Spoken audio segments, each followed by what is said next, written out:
dadweynaha reer Kenya ayaa maalinta berita u dareeri doona codbixinta doorashada dalka Kenya iyadoo shalay la soo gabagabeeyay ololaha doorashada ee xisbiyada u tartamaya jagada madaxtinimo ee dalka Kenya.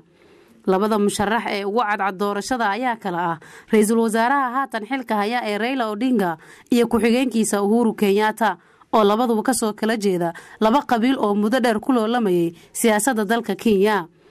Raila Odinga oo ah ra'iisul wasaaraha haatan xilka haya ayaa taageerayaashiisa kula hadlay garoonka Nyayo Stadium halkaas oo isugu soo baxeen kumanaan qof oo taageero u ah isbahaysiga uu hogaaminayo ee CORD.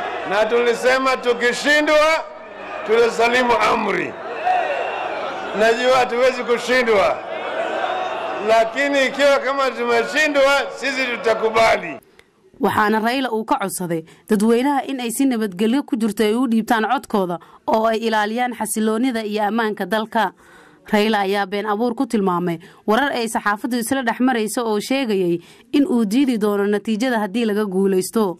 waxaan aqbalayaa wax kasta oo natiijadu noqoto, wax walba waxaa ka horeeya ammaanka iyo midnimada dalkeena, ayuu yiri Raila Odinga oo dadweynaha kula hadlay fagaaraha Nyayo Stadium.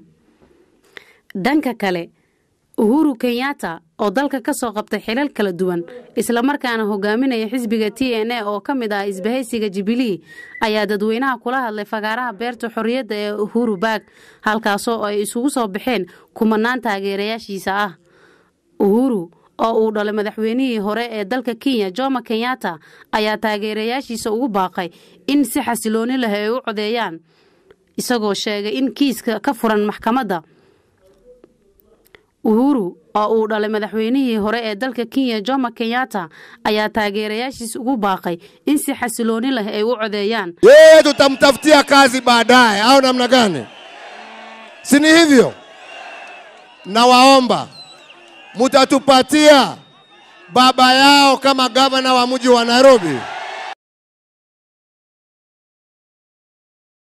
isaga oo sheegay in kiiskiisa ka furan maxkamadda caalamiga ee dambiyada dagaalka uu soo afjari doono marka la doorto. taliyaha ciidamada booliska ee Kenya David Kimayo ayaa sheegay in ay xaqiijin doonaan ammaanka dadweynaha isagoo sheegay in la dhigayo goobaha codadka laga dhiibanayo ee dacallada dalka. Intisaar Salah, Somsa TV, Nairobi.